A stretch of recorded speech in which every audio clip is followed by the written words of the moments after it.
Fingerprint system, डेक्टिलोग्राफी और डर्मेटोग्राफिक्स। डर्मेटोग्राफिक्स एक ऐसी स्टडी है जो सिकन की रिज को स्टडी करने का डर्मेटोग्राफिक्स बोलते हैं। ये इंडिया में 1958 में ये सिस्टम स्टार्ट हुआ था। सर विलियम हर्शल बंगाल में इसने स्टार्ट किया था।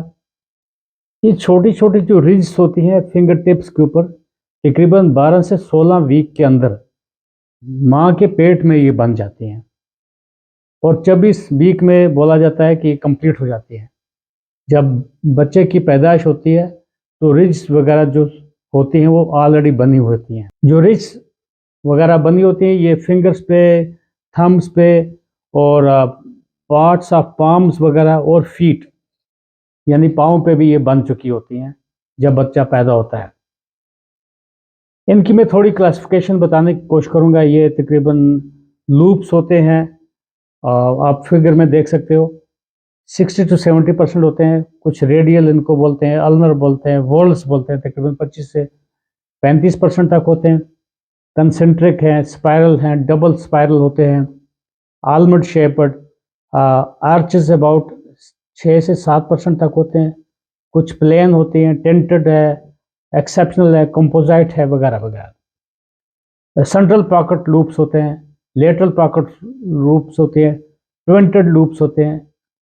जैसे मैंने बता दिया, फिंगरप्रिंट्स जो है ये यूनिक पैटर्न्स होते हैं।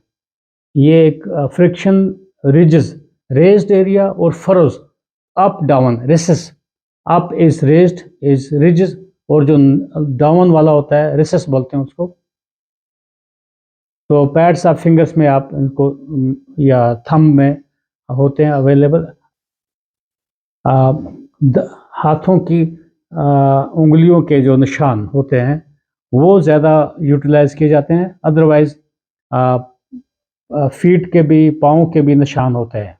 हर एक का फिंगरप्रिंट अलग होता है। एवन आइडेंटिकल ट्विंस के भी फिंगरप्रिंट अलग होंगे। खास जो करेक्टरिस्टिक्स मैं बताऊंगा फिंगरप्रिंट्स के, कि दो उंगलियों के जो फिंगरप्रिंट्स हैं एक से दूसरे से नहीं मिलते हैं।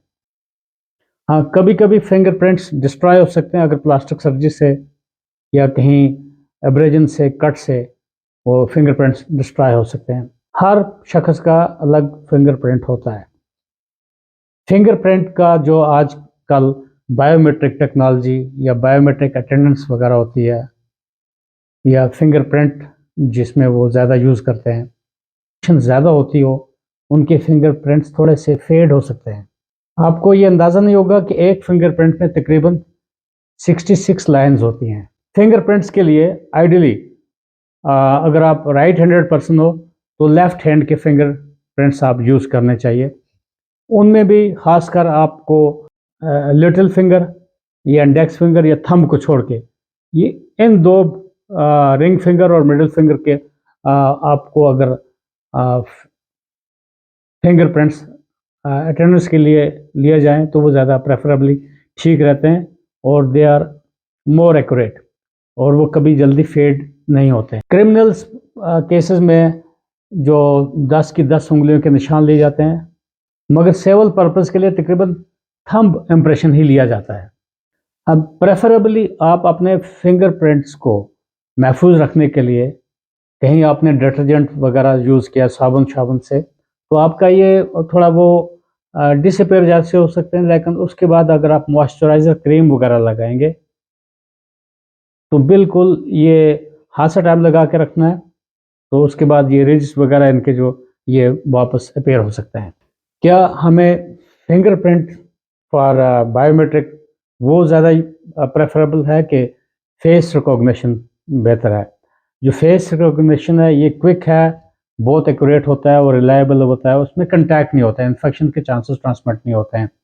कभी कभी बायोमेट्रिक में कहीं फिंगर्स अगर वेट होंगे या स्क्रैच लग जाएंगे तो आपका, या डर्टी होंगे तो आपका बायोमेट्रिक में थोड़ा प्रॉब्लम आएगी। फेशियल रिकॉग्निशन जो है वो इंक्रीजिंगली अब यूटिलाइज हो रही है as compare to the fingerprints for biometric, क्योंकि जो फिंगरप्रिंट्स है ये ज़िंदगी में कभी चेंज नहीं होते हैं, कभी थ्रू आउट लाइफ ये सेम रहते हैं। फिंगरप्रिंट्स कभी ट्रांसफरेबल नहीं हो सकते हैं। फिंगरप्रिंट बायोमेट्रिक्स जो है ये हाई लेवल ऑफ सिक्योरिटी होती है। तो जो फेशियल रिकॉग्निशन है उसके बारे में बताऊंगा कि हाँ कहीं आइरिस का कलर और आइडेंटिफाई हो जाता है तो आप आइज़ टू आइज़ कंटैक्ट करके अगर आप उसमें देखेंगे मशीन में तो उसके बाद वो कुछ ऑटोमेटिकली कुछ मेजर करता है, कुछ डिस्टेंस आइज़ का डिस्टेंस मेजर करता है और नोज नेजल ब्रिज के साथ तो आपका फेशियल रिकॉग्निशन भी होता है। ये मैं आपको फिंगरप्रिंट्स के बारे में थोड़ा सा एक्सप्लेन करने की कोशिश कर रहा था। मुझे उम्मीद है आपने कुछ ना कुछ चीज़ें इसमें पॉजिटिव अंडरस्टैंड की होंगी। विद सिमिलर वीडियो मैं दोबारा आपसे बात करूँगा। All the best. खुदा हाफ़िज़।